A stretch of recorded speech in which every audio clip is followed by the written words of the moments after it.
I want to revisit, just for a moment, the opening of the invocation to Holy Light, which is, of course, as you know, is at the beginning of Book 3 of Paradise Lost. So this is page 257 of the Hughes. And this is how Milton begins the invocation, as you remember. Hail, holy light, offspring of heaven firstborn, or of the eternal, co-eternal being, may I express thee unblamed? And you'll remember that last week we looked at Milton's desire to imagine himself unblamed, or in some way unblameable, for the condition of his blindness. Milton had for years gone out of his way to justify himself before his nation and before his God. But that was only one way to read this line, this question, may I express thee unblamed? Unblamed can just as easily modify, it seems to me, can just as easily modify the holy light being addressed by the poet. It can correspond to the thee as well as the I in that question. And so it's this alternative syntactical possibility that I want to explore in this lecture. I'll be focusing on the status of this poem as an attempt to exculpate not only this poet, but this poet's God, to render God blameless for the range of losses that this epic so eloquently enumerates. So look at the sentence that I've written on the board from Dr. Johnson's Life of Milton. His purpose was the most useful and the most arduous, to vindicate the ways of God to man. And I'll continue, it continues, I'll finish the sentence. To show the reasonableness of religion and the necessity of obedience to the divine law. I'll read it one more time. His purpose was the most useful and the most arduous, to vindicate the ways of God to man, to show the reasonableness of religion and the necessity of obedience to the divine law. And Johnson here is clearly thinking of Milton's ambition of producing a theodicy, an attempt to justify the ways of God to men. And I think he's right to identify Milton's theodicy as really one of the central tasks of the poem. Milton seems genuinely sincere in wanting to provide a rational and reasonable account of the ways of God. But you've probably noticed that Johnson's gotten his quotation wrong. And he may have gotten his quotation wrong because he's not thinking directly of the Milton, but he's thinking of Alexander Pope's earlier thinking of the Milton from Pope's great poem, The Essay on Man. Pope gets it wrong as well. Milton, of course, doesn't end the opening invocation to Book 1 of Paradise Lost with the claim that he will assert eternal providence and vindicate the ways of God to men. Milton says that he will justify the ways of God to men. And I think it's slight, but nonetheless there's a difference between these two words. And I think there's something instructive here about Johnson's slip, and perhaps something instructive too about Alexander Pope's slip a few decades before. Now, when Milton says that he'll justify God's ways, I think he means simply that he will account for the justice of God's ways. He will demonstrate their justifiability.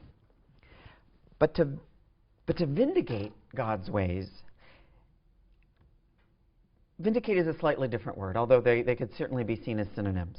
To vindicate God's ways is, I would imagine, to presuppose at the outset that God is under some suspicion of guilt, that he's assumed to have done something wrong, and that it's our job to vindicate him or to get him off the hook. Milton, of course, can't himself, and doesn't, rightly use the word vindicate. It's too prejudicial. It seems, on some level, to criminalize God's behavior in advance. And this is, of course, exactly what he does not want to do. That said, on some level, it's impossible for us to read Paradise Lost and not assume that this God requires vindication. God seems in so many ways to be responsible for the fall. And it might even be impossible to read the story of the fall in Genesis and not attribute some of the guilt to the Yahweh who placed the forbidden fruit in the garden in the first place. Dr. Johnson inadvertently here reveals something about Milton's poem that Milton himself perhaps isn't willing or able to admit. and that's that God appears to be guilty, and it's up to Milton to clear him of any suspicion of guilt.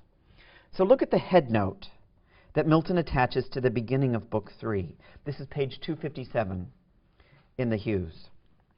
And when Paradise Lost initially appeared, when its original appearance in 1667, these arguments, these headnotes, weren't there. He added them to a later printing, presumably at the request of a printer who thought that the readers needed a little help with the poem. And you actually may want to think about it. This is an interesting phenomenon and very little written about. The general relation between these summarized arguments, they're essentially plot summaries, to the actual story, the actual narrative that follows in each book. But the beginning of this argument strikes me as an especially interesting one. So this is Milton's argument for Book 3. God sitting on his throne sees Satan flying towards this world, then newly created. Shows him to the Son who sat at his right hand, foretells the success of Satan in perverting mankind, clears his own justice and wisdom from all imputation, having created man free and able enough to have withstood the tempter. I'm just going to focus on a couple of those clauses. Foretells the success of Satan in perverting mankind. Then we get Milton's semicolon. Clears his own justice and wisdom from all imputation. You kind of get the feeling here, at least I get the feeling here, that this semicolon is working as hard as it possibly can to yoke these seemingly conflicting principles together. And I'm not sure it's the case that any semicolon is up to such an enormous theological task. In this formulation, Milton seems to own up on some level to Johnson's characterization of the theodicy of Paradise Lost as a vindication. God needs to clear his own justice. He needs to clear his name, in essence, because that name has been clouded over with some kind of suspicion. Now, and I take this absolutely seriously. That I think it has to be seen as authentic and sincere. Milton's desire to justify God. He needs to imagine a God who can't be held responsible for the fall, because only a blameless God could be worthy of Milton's praise or even worthy of Milton's interest. And I think that, frankly, I think that Milton does a pretty decent job of representing a God who cannot be seen as some kind of guilty co-conspirator in the fall of man. He does a pretty decent job vindicating God. But then, when we think about it, there are few poets more adept at the art of vindication than John Milton. Milton had been practicing the art of vindication, the art of defense, something like the art of criminal defense, all of his life. We looked last time at the lengths to which Milton went in his, on Monday, the lengths to which he went in his poetry and his prose to vindicate himself with regard to his blindness. But long before that, before Milton's sight had been cut off, long before his tender orbs of vision had been quenched, to use his poetry, Milton had been exercising his talents in the rhetorical art of self-defense. In Sonnet 7, and actually throughout the early works, Milton was defending himself against that fear, you remember, that fear that God would punish him for waiting so long to begin his career. That God was angry with Milton. Milton was already 23 years old, and he had so little to show for himself. And later, Milton devoted a good deal of energy to other kinds of defense. He labored to vindicate the radical Puritan left in England when it was held that they had committed a crime in killing the king, raising a hand against God's anointed monarch. And Europe was aghast at the barbaric behavior of the English revolutionaries. And so Milton wrote in Latin, for the benefit of the entire European intellectual community, two defenses of the crime of the regicide. So he wrote a first defense of the English people, and then a work entitled A Second Defense of the English People. And there's no question that he would have been capable, had there been time, or had there been interest, of writing a third defense and a fourth defense. The labor of defense, the work of vindication, was something that Milton was getting very good at. And it really goes to the core of his intellectual temperament. Now, Milton lays the groundwork for his sweeping vindication of God in the discussion in Book 3 between the Heavenly Father and his Son. And this is essentially the same theology that Milton will establish in the theological treatise that he's writing at the same time that he's writing Paradise Lost on Christian doctrine, parts of which were assigned for today's class. Now, it's important for Milton to establish something like, and this is what he gets to do in the venue of the prose treatise as opposed to the poem. He has the opportunity to establish a theoretical basis for a lot of his beliefs, and so a theoretical basis for his vindication of God. He needs to prove theologically, not just poetically or narratively, that God did not place Adam and Eve in the garden with the intent or with the purpose in mind of punishing them for eating the fruit. He needs to convince himself, and he needs to convince his reader, Milton does, that the fact of God's foreknowledge of the fall doesn't in any way cause the fall. And this is a huge worry, not just for Milton, but for all philosophically minded Christians. That the faculty of free will is a genuine faculty. This is something that Milton really needs to believe. And that it's not just some papier-mâché concept pasted together by a cynical and manipulative deity, or by a cynical and manipulative poet. And in order to assert this belief in a genuinely meaningful faculty of free will, Milton has to tackle head-on the theology of his fellow Puritans, the prevailing theology of his fellow Puritans. Milton has to dismantle, and this is no easy task, dismantle the Calvinist doctrine of divine predestination. Now, the most prevalent belief among Milton's contemporary Puritans was this belief in divine predestination. And nearly all the men and women that we can identify comfortably as Puritans embraced the faith in God's omnipotence outlined in the works of John Calvin. Calvin being the 16th century Swiss theologian, actually French theologian living in Geneva, who insisted that everyone's salvation could be traced back ultimately to the predestinary will of God.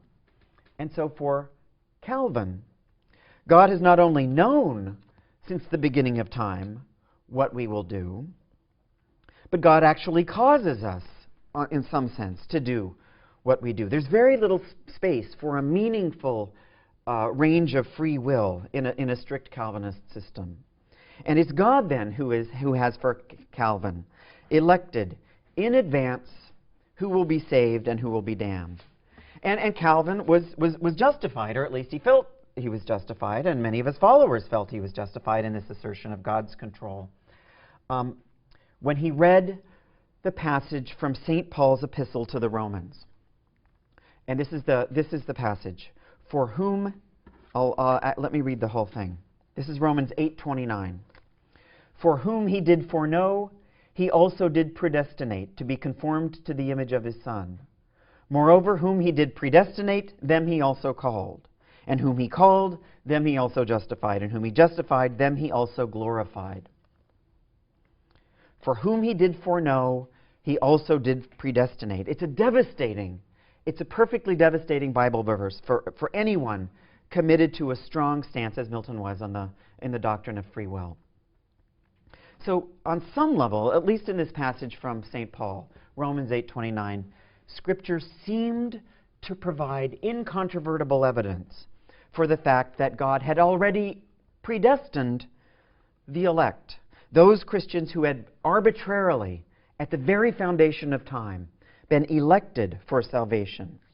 And that by extension God had also, and this is another important component of the Calvinist theological system, that God had also arbitrarily marked another group of men and women for punishment and eternal damnation.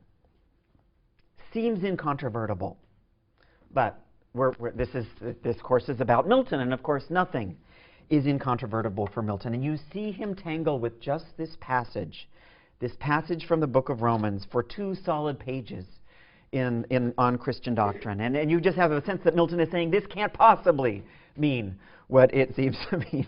And there's a genuine and powerful urgency charging Milton's, it's like a wrestling match almost with a biblical passage like this. And so one of the important conclusions that Milton comes to in his Wrestling Match with Scripture is that the term elect, as St. Paul uses it in the Bible, doesn't refer to God's absolute predestination. And actually, let me ask you to turn to page, in your Hughes, this is page 921 of the Christian Doctrine. Milton writes that, I conclude that believers are the same as the elect, and that the terms are used indiscriminately. I'm going to read that again. I conclude that believers are the same as the elect, and that the terms are used indiscriminately. Believers are the elect. And because, of course, we get to choose, on some level, we get to choose whether or not we believe, we therefore get to choose. We have some agency in whether or not we are going to be one of God's elect. This is one of Milton's most compelling and really wonderful perversions of mainstream Calvinist theology. Calvin had insisted on predestination to assert God's absolute control over his creation and God's absolute control over that final separation at the end of time between the saved and the damned.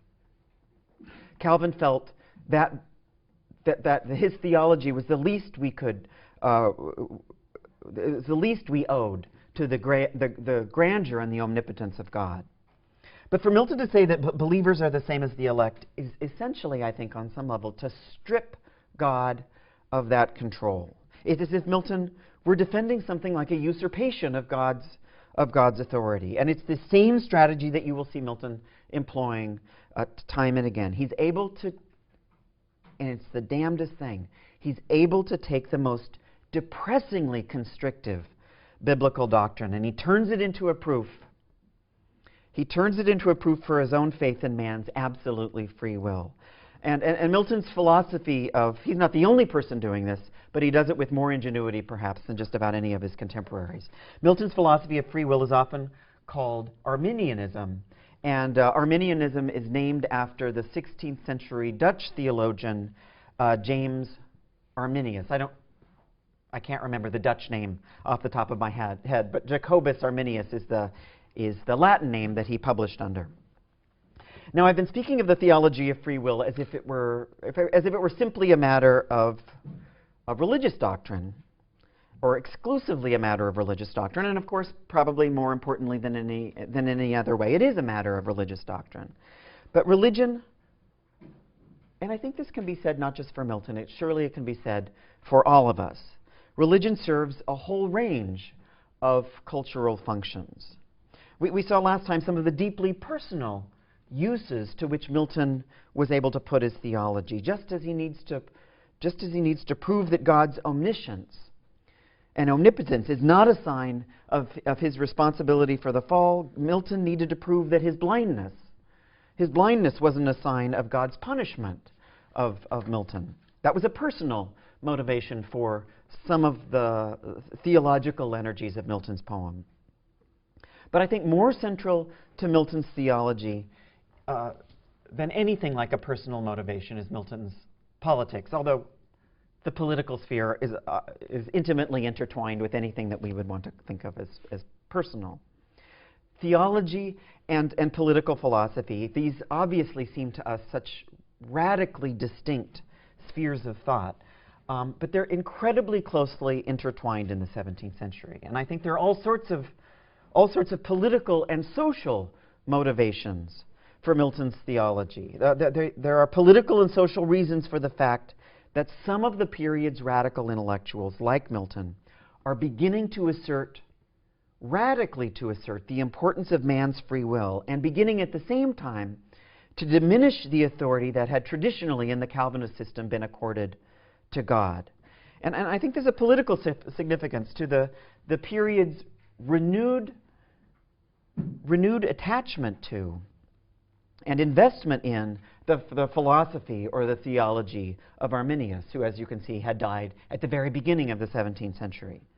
Arminianism has a new wave, maybe it's its third wave, by the later part of the 17th century. Now, as we know from the treatise Areopagitica, and from Milton's regicide writings as well. Milton was establishing himself in the middle part of the century as one of England's foremost, England's most articulate spokesmen for a phenomenon that we can call, although it's an anachronistic term, liberalism.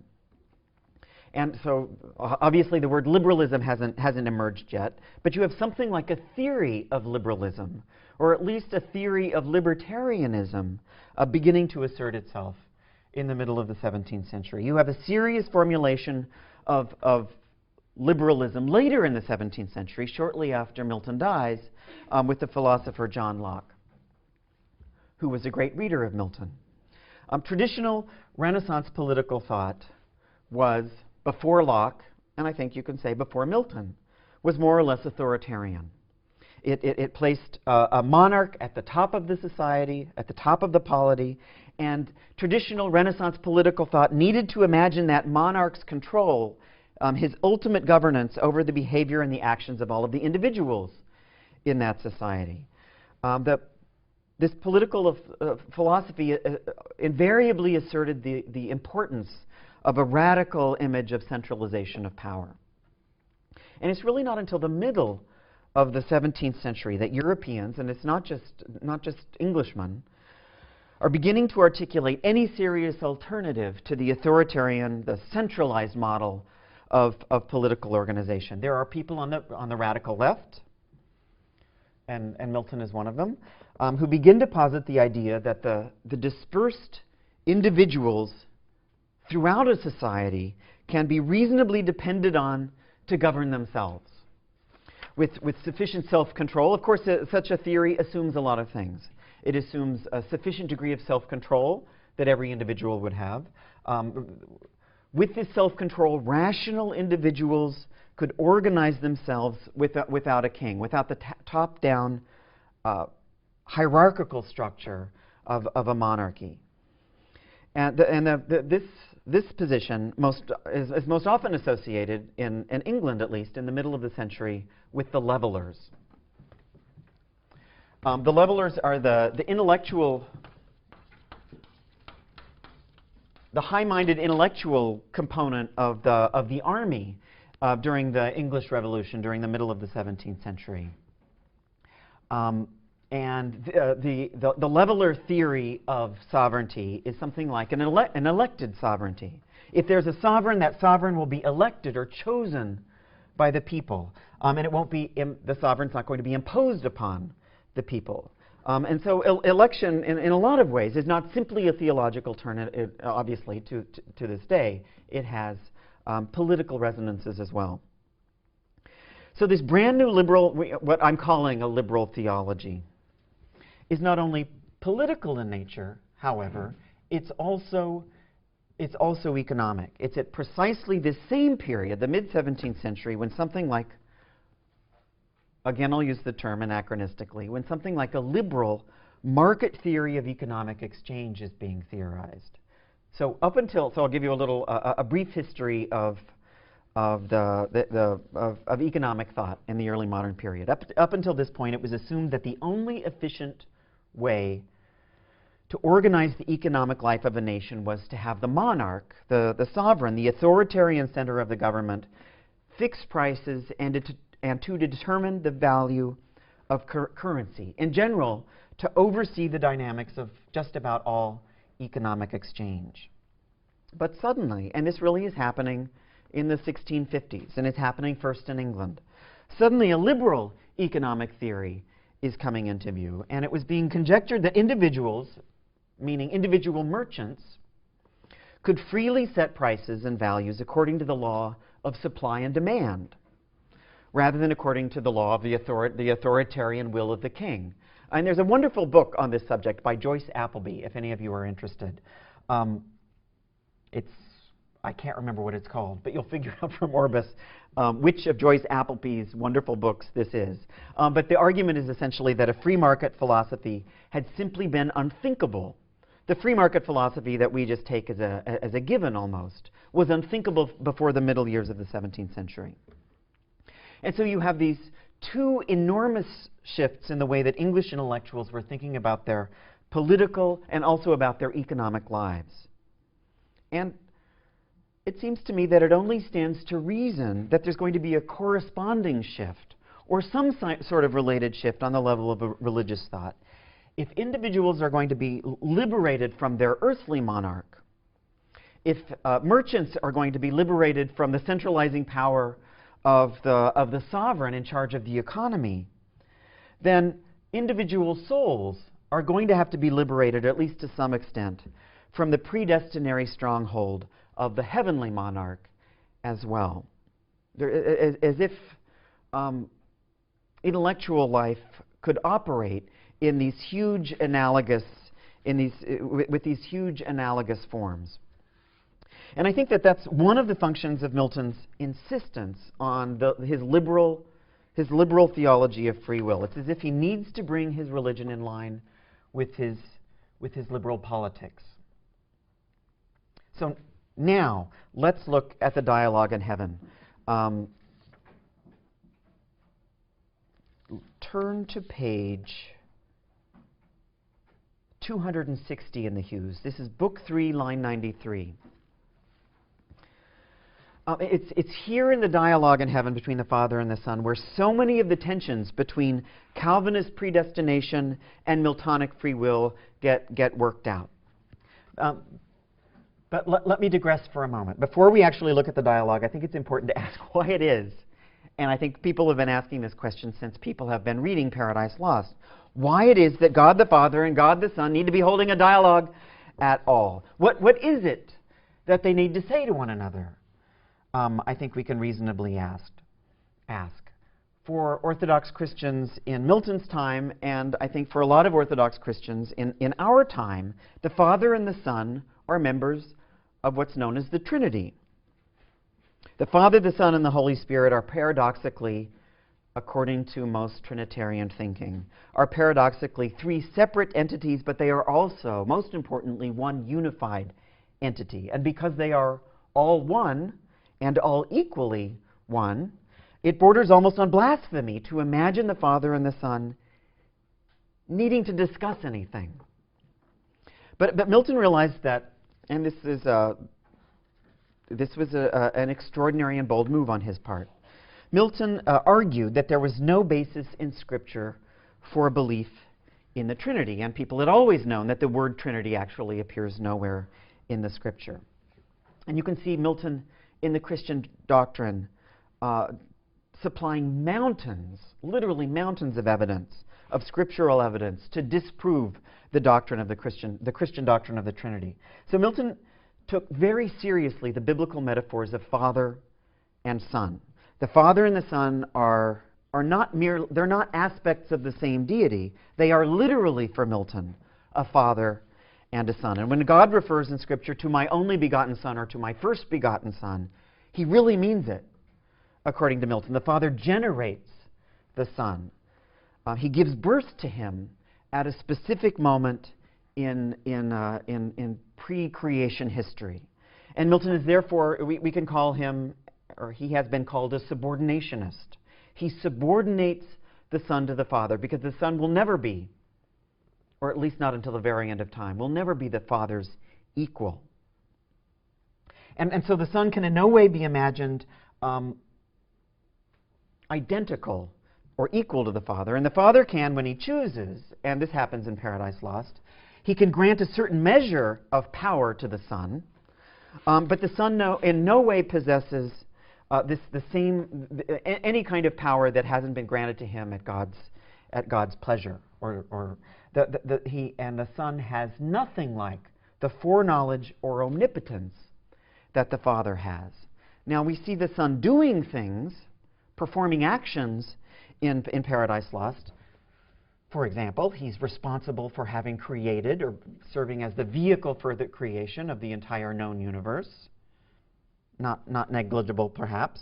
But he can only perform these godlike feats. And he can only be called godlike, not actually God, when the Father permits him to perform such feats. He needs his Father's permission. And like Adam and Eve, it's beholden upon the Son to obey the Father. This is crucial to Milton's theology.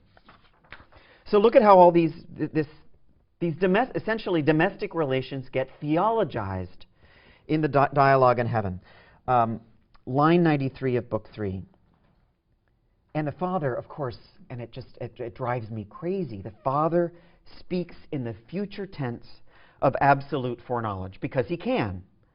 And you're right to think, I hope you've thought, that there's something a little chilling about the Father's discursive manner here. The way in which he can shift so easily between the past tense and the future tense. So line 93, this is the Father. For man will hearken to Satan's glozing lies and easily transgress the sole command. Sole pledge of his obedience, so will fall. He and his faithless progeny, whose fault, whose but his own? Ingrate. Ouch. Whose fault, whose but his own? Ingrate. He had of me all he could have. I made him just and right, sufficient to have stood, though free to fall. Such I created all the ethereal powers and spirits, both them who stood and them who failed. Freely they stood who stood, and fell who fell. Now I'm going to set aside here, because I can't deal with it, this little outburst that seems so incredibly indecorous and inappropriate. Ingrate. I'm going to discuss instead the last line that I just read, which indicates, I think, one of the central rhetorical strategies of the Father's speech. Now look at line 99 first. There's something liberating about the Father's credo here. I created man sufficient to have stood, though free to fall. This is kind of rousing, and as rousing as this is, the Father doesn't leave it there. He broaches the subject of the fallen angels, and he repeats the same formulation, but he repeats it with a difference. Look at line 101. He's just discussed both them who stood and them who failed. Freely they stood who stood, and fell who fell. Freely they stood who stood, and fell who fell. The Father recasts that original statement within a repetitive rhetoric. It's essentially a repetitive rhetoric of tautology. And in so doing, I think he exposes something of the highly schematic nature of his sense of justice. And this last line is often cited in Milton criticism as a positive example of Milton's commitment to the doctrine of free will. But I don't really buy it. I'm not convinced by the Father's statement. This line may begin with that exuberant adverb, freely. But the rest of it, at least to me, the rest of it smacks of something like predestination. And it's a little depressing. They stood who stood, and fell who fell. Is it a stretch to extrapolate from that? A paraphrase like this: the type of person who was created to stand did stand, and the type of person who was created to fall did fall. There's something disconcertingly programmatic about the Father's repetition here, the repetitiveness of his explanation. And the tautological force of this formulation seems to rob the opening word of the line, freely, robs it of some of its liberatory energy. Okay, that was the Father's speech. Wonderfully, the Son seems almost to recoil from the rigidity of the Father's position. And in fact, he seems actually to soften the Father a little. He asks the Father to show mercy toward man, since man, like the Son himself, is a son of God. And it's at this point you get the Father's, and you want to throttle him, the Father's condescending claim that, of course, he knew all along that the Son would be asking for mercy. And Milton is obliged to make the Father omniscient, of course, because the Father is omniscient. Although the entire drama of this dialogue is structured, as any drama or any dialogue has to be structured to suggest that there are two individuals who are reacting genuinely to one another's speeches because they don't know in advance what the other is going to say. That's what a dialogue is. But there's clearly a powerful asymmetry here in this dialogue. And that the asymmetry threatens, I think, to cast this entire scene into something like a potentially ridiculous light. But the Son does seem, at least, he does seem to have made a kind of impact on the Father, and the Father seems to relent. And the Father agrees to accept the repentance of Adam and Eve. So look at line 194. This is at the top of page 263. The Father promises to show mercy, and he promises to permit Adam and Eve a safe journey back into his good graces. So line 194. And I will place within them as a guide my umpire conscience, whom if they will hear, light after light, well used they shall attain, and to the end persisting, safe arrive. It's as if the Father has been cajoled by the Son, cajoled out of his repetitive cyclicality and nudged towards something like a more linear and, to my taste, a more palatable form of human progress. And I think we sigh with relief at the knowledge that all will be well again after the fall. We have all the earmarks here of a narrative, a moving from a beginning through a middle toward an end. And we sigh with relief at the knowledge that that everything is going to be okay. But of course, this relief is only momentary. As soon as the Father has agreed to this concession, as soon as he's promised their safe journey back to God, he adds a condition, and this condition appears at line 203. This is near the top of page 263. He returns to that rhetoric of repetition and equivalence that had marked his earlier speech. But yet, all is not done. What had led us to... well used they shall attain, and to the end persisting safe arrive. It did seem that pretty much all was done. But there's some backtracking here. But yet all is not done. Man disobeying, disloyal, breaks his fealty, and sins against the high supremacy of heaven, affecting Godhead, and so losing all. To expiate his treason hath not left but to destruction, sacred and devote, he with his whole posterity must die. Die he, or justice must. Unless for him some other able, and as willing, pay the rigid satisfaction, death for death.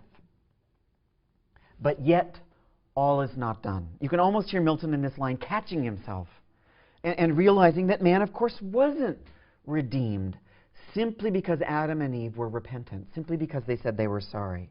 It has the same force as that incredibly startling moment in the Nativity Ode when Milton tells us, but wise as fate says no, this must not yet be so. Milton just can't get away, although he certainly gives it a shot. He can't get away from the unhappy fact that man was not redeemed simply because Adam and Eve said they were sorry. Man was redeemed through the much more troubling, for Milton, the troubling mechanism of the Father's sacrifice of the Son. And Milton has successfully avoided finishing his poem about the crucifixion, the Passion, the poem called The Passion, when he was a young man. It just went unfinished. And as you read the dialogue in heaven in Book 3 of Paradise Lost, it seems, for a while at least, it seems that Milton is going to be able to evade the entire question of the sacrifice one more time. But he catches himself. But yet, all is not done. And he forces a consideration of the atonement, of the crucifixion. And it's crucial to understanding exactly how it is that Milton here is imagining the dynamics of the redemption. So Milton, first of all, has to reject the orthodox understanding of the Christian redemption. I'll remind you what that looks like. In the New Testament and for a lot of Christian theologians, the redemption seems to work along the lines of something like a revenge sacrifice. And as cultural anthropologists have taught us, there's something like a primitive logic, an intensely primitive logic at work behind the notion of the Christian notion of the crucifixion. One of the Father's sons, Adam, has died. And so the Father will avenge that death by murdering someone else. And of course that means murdering another son. And this model of redemption is based on the repetition or a repetition of the initial crime. And this logic of repetition, I think, is largely responsible for that rhetoric of repetitiveness that we hear so often in the Father's speech. And so according to this, we can think of it as a sacrifice theory of redemption or of the atonement. God chooses to sacrifice his Son since someone is going to have to be punished for Adam's sin. That's the logic demands that. But Milton, I think, can imagine no aspect of his religion, no aspect of Christianity more barbaric than the image of the Father's willing sacrifice of his Son.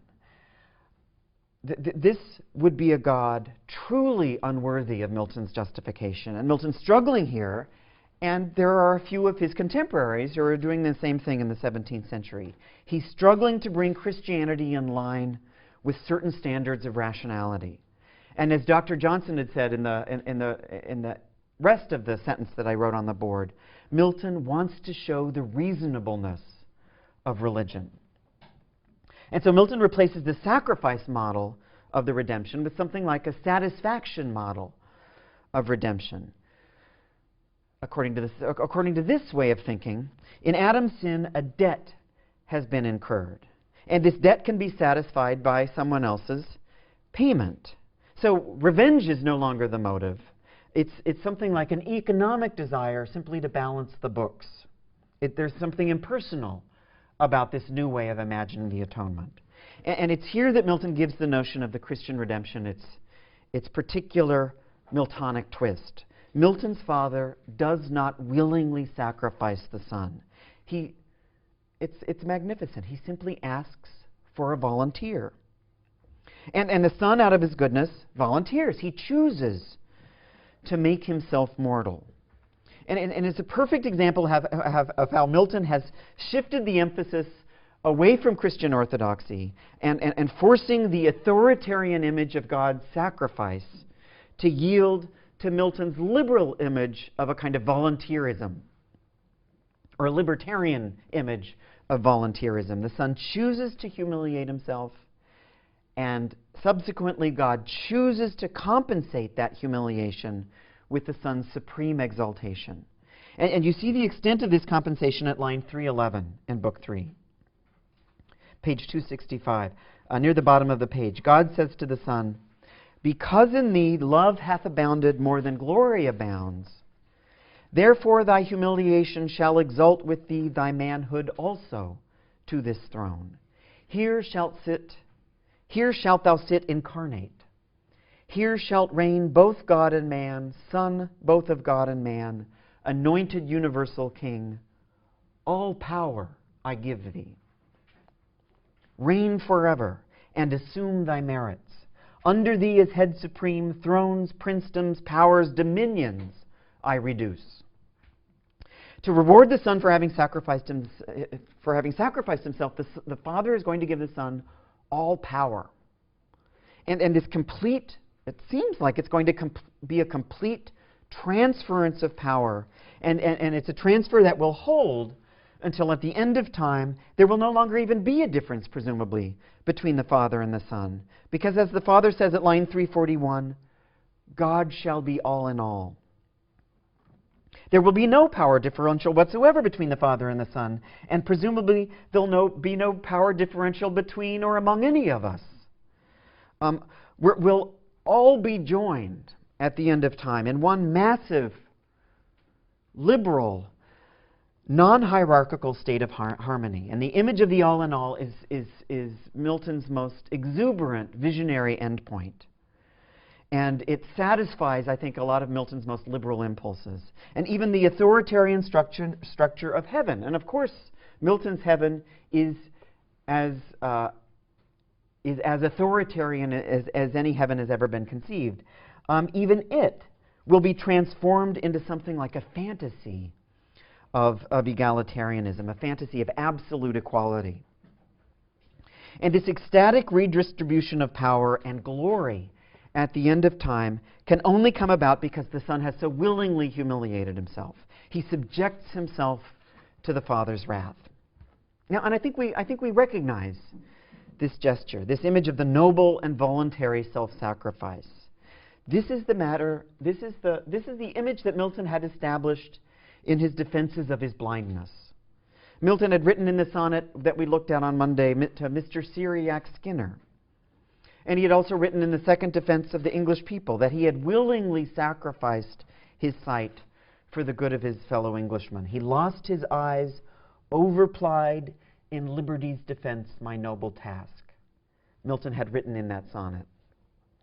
And in the second defense, Milton explains that he continued to write his regicide treatises despite the advice of his doctors, who insisted that he would go blind if he continued. That's how important the project was for Milton, and the sacrifice. And you begin to see a way in which the two dominant features of Book 3, Milton's invocation to light and the discussion of blindness therein, and the dialogue between the Father and the Son, that they're speaking to one another, and they're functioning in a kind of parallel fashion. So just as the Son's voluntary sacrifice will be rewarded with his inheritance, on some level, the heavenly plot of Paradise Lost is essentially an inheritance narrative. The Son's voluntary sacrifice will be rewarded with his inheritance of all of God's power. Presumably, too, Milton's sacrifice will also be rewarded by God. It's as if Milton wants the same compensation of paternal power that the Son had been granted for undergoing his sacrifice. Look at, let me see what I have time for. The transfusion of divine power that Milton imagines, the transfer of power from Father to the Son, if extrapolated to the situation of the poet and his God, would guarantee the inspired success of the poem. And what would that mean? It would guarantee essentially the status of Paradise Lost as Scripture itself, as something divinely authorized, or perhaps even divinely authored. That, at least, is its relation to Milton's personal concern with his own composition of Paradise Lost. But this image of a kind of divine transfusion of power and an ultimate transference of power also, I think, speaks to the political component of Milton's theology. You have in this passage an image of a transfer of power from a centralized authority, the creator of the entire universe, to the humble individual. The image supplies essentially the conceptual foundation for Milton's liberalism, that form of social organization whereby power has been shifted away from the center, away from the monarch, and toward the subject. And you will find images of inheritance and of transference and of transfusion abounding in Paradise Lost, and they crop up in all sorts of venues, often having nothing whatsoever to do with the domestic interactions of the Godhead. And these images prepare us for that beautiful but truly outrageous endpoint of Christian history that Milton foresees, the point at which God, the one that God had foretold in his speech to the Son. There will come a point in time in which God shall be all in all. And that's an idea that works on the level of theology to satisfy nearly every desire, to satisfy the personal, the social, and the political desires of what we can, I think, not entirely wrongly think of as Milton's idea of the liberal Christian.